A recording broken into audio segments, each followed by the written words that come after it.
Hello दोस्तों, इस video में हम CSIR नेट जून जुलाई 2024 का एक प्रॉब्लम सॉल्व करने जा रहे हैं।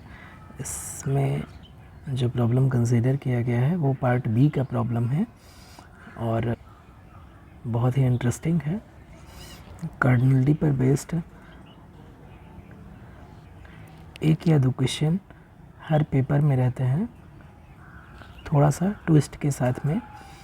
और कार्डिनलिटी के क्वेश्चन करना बहुत ही आसान होता है यूजुअली। अगर आप इससे रिलेटेड थ्योरी समझना चाहते हैं तो आपको डिस्क्रिप्शन बॉक्स में लिंक मिल जाएगी।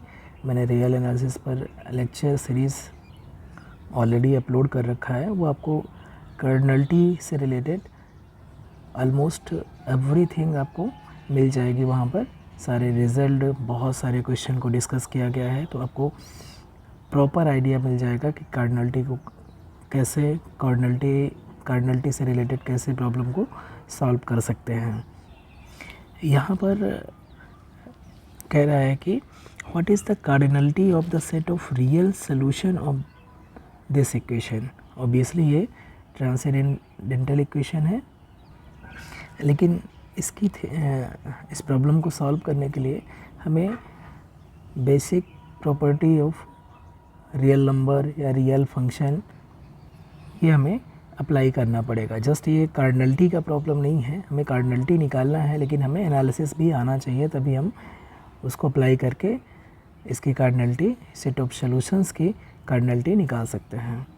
ओके, तो देखते हैं यहाँ पर कह रहा है cardinality of the real solution of this equation. तो यहाँ पर जो दिया हुआ है इक्वेशन है e⁻x plus x equal to 1। इसके हमें रियल सोल्यूशन लेना है, यानी कि हमें इस set s equal to x belongs to R such that e⁻x plus x equal to 1 हो। ऐसे हमें x ढूंढना है और इस सेट s की कार्डिनलिटी बताना है। ओके, तो गेस क्या होना चाहिए?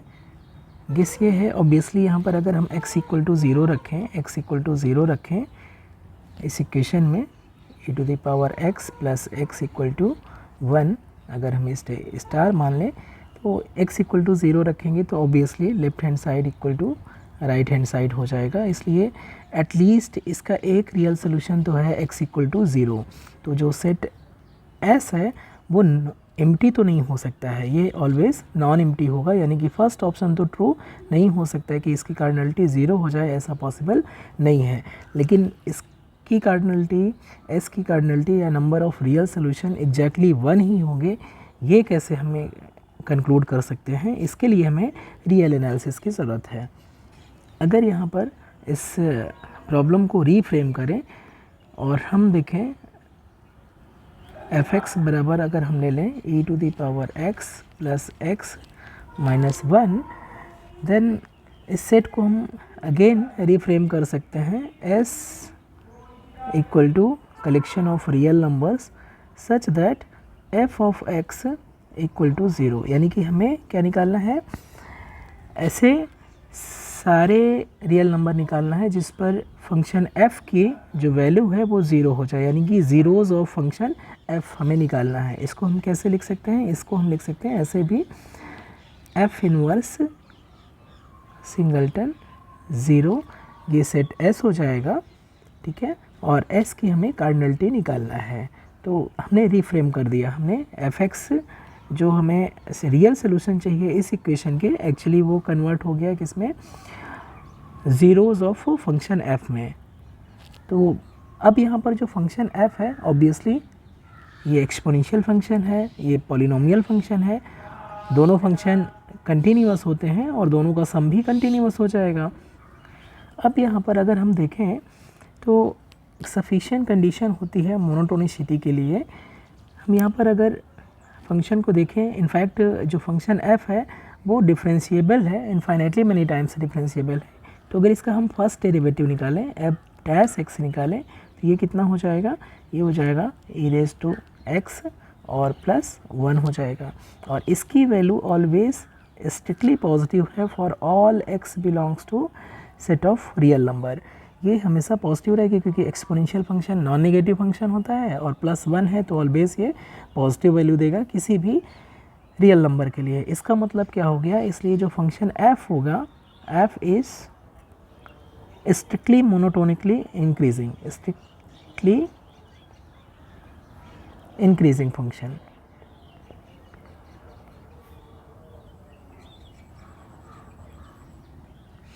और हमें ये बेसिक नॉलेज है एनालिसिस का या होना चाहिए कि कोई भी अगर स्ट्रिक्टली मोनोटोनिक फंक्शन है, चाहे वो स्ट्रिक्टली इंक्रीजिंग फंक्शन हो या स्ट्रिक्टली डिक्रीजिंग फंक्शन हो, ऑलवेज 1 1 होता है। ये इम्प्लाई करेगा कि f इज़ 1 1।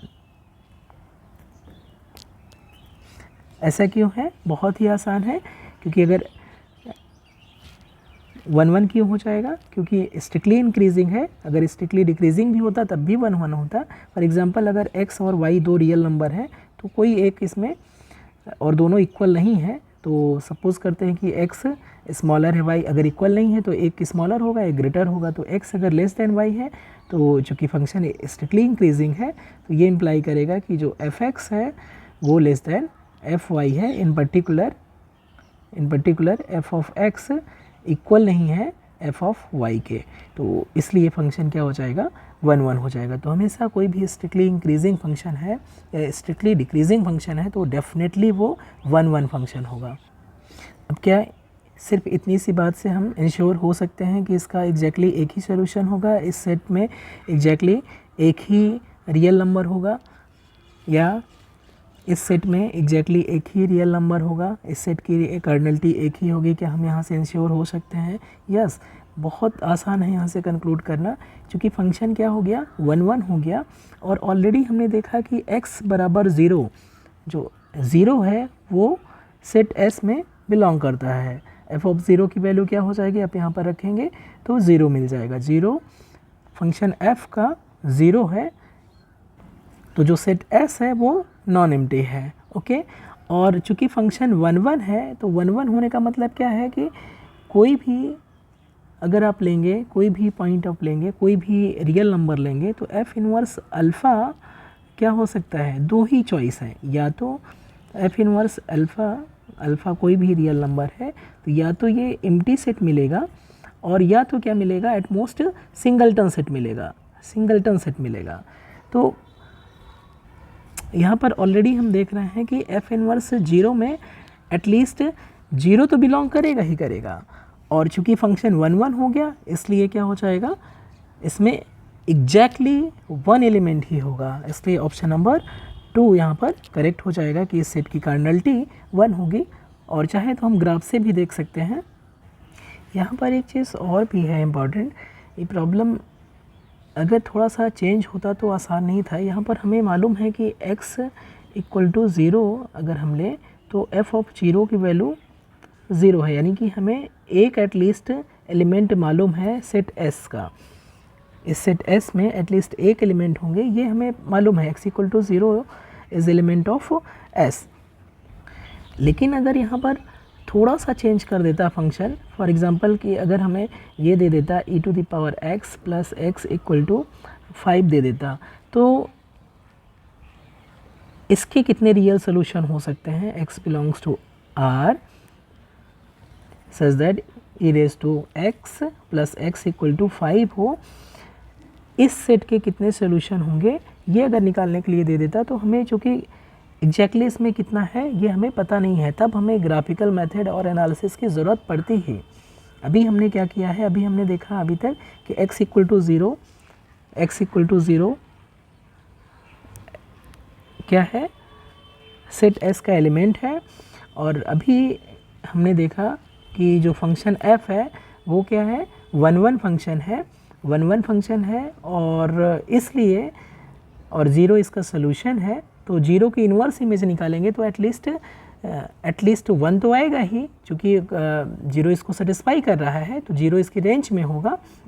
और उसका इन्वर्स इमेज लेंगे तो चूँकि फंक्शन f 1 1 है इसलिए इन्वर्स इमेज में एग्जैक्टली 1 एलिमेंट ही रहेगा। इसलिए कर्नलिटी S की 1 हो जाएगी। तो प्रॉब्लम यहाँ तक तो सॉल्व हो जाता है, लेकिन अगर यहाँ पर थोड़ा सा ट्विस्ट कर देता, थोड़ा सा चेंज कर देता फंक्शन में, e raise to x plus x equal to 5 या एनी कांस्टेंट c कर देता, यहाँ पर कोई भी कांस्टेंट c कर देता, c कोई भी फिक्स कांस्टेंट है, रियल नंबर है, उस केस में इसके कितने रियल सोल्यूशन हो सकते हैं, तो उस केस में हमें निकालना आसान नहीं था। तो उसके लिए हमें क्या चाहिए, हमें चाहिए पहले तो हम सिमिलरली सेम वे में अगर हम फंक्शन लेते हैं g x equal to e raise to x plus x minus c लेते हैं, तो इसको हम पहले दिखाते कि g is strictly increasing function. पहले तो हमारा ये काम रहता, सिमिलरली डेरिवेटिव निकाल के उसको, डेरिवेटिव हमेशा पॉजिटिव रहेगा इसलिए फंक्शन स्ट्रिक्टली इंक्रीजिंग हो जाएगा। और दूसरा हम ये दिखाते हैं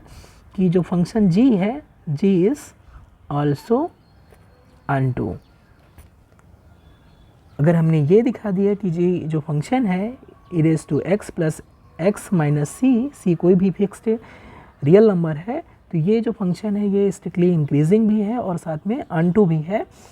तो इसलिए जो gx के जीरोस हैं वो एग्जैक्टली कितना हो जाएगा, 1 हो जाएगा। इनफैक्ट किसी भी रियल नंबर का इन्वर्स इमेज लेंगे g के थ्रू तो हमेशा एग्जैक्टली 1 ही एलिमेंट आएंगे। इन पर्टिकुलर g इन्वर्स अगर 0 भी लेंगे तो इस जो सेट आएगा, जो भी सेट आएगा इसकी कार्डिनलिटी कितनी हो जाएगी, 1 हो जाएगी। g इन्वर्स 0 यानी कि जो 0 सेट है, 0 जो इमेज है इसकी इन्वर्स इमेज ले रहे हैं और सेट बना रहे हैं, उसकी जो कार्डिनलिटी है वो एग्जैक्टली 1 हो जाती है। अगर फंक्शन स्ट्रिक्टली इंक्रीजिंग है, स्ट्रिक्टली इंक्रीजिंग हो जाएगा तो ये क्या हो जाएगा, 1 हो जाएगा। और अगर हमने दिखा दिया कि ये अनटू ही है, तो अनटू कैसे दिखा सकते हैं, चूँकि यहाँ पर जो फंक्शन है g या f ये दोनों क्या हैं, कंटिन्यूअस है, इनफैक्ट डिफरेंशिएबल है। और अगर हम लिमिट यहाँ पर देखें, limit x tends to infinity f of x देखें तो ये कहाँ पर जाएगी, ये प्लस इन्फिनिटी को टेंड करेगी। और limit x tends to minus infinity अगर हम देखें f ऑफ x तो ये कहाँ पर जा रही है, ये टेंड करेगी माइनस इन्फिनिटी को। और चूँकि फंक्शन जो है वो कंटिन्यूअस है तो लिमिट प्लस इन्फिनिटी पर प्लस इन्फिनिटी को टेंड कर रही है और माइनस इन्फिनिटी को माइनस इन्फिनिटी को टेंड कर रही है। इसलिए इसका जो ग्राफ है, फंक्शन f का ग्राफ क्या हो जाएगा, ऑब्वियसली फंक्शन f का ग्राफ स्ट्रिक्टली इंक्रीजिंग फंक्शन है और 0 1 से पास हो रहा है। 0 पर फंक्शन की वैल्यू क्या है, 0 से पास हो रहा है, 0 पर फंक्शन की वैल्यू क्या है, f की वैल्यू 0 हो जा रही है। तो जो फंक्शन का ग्राफ होगा कुछ ऐसे होगा, स्ट्रिक्टली इंक्रीजिंग है, कैसा भी हो सकता है, लेकिन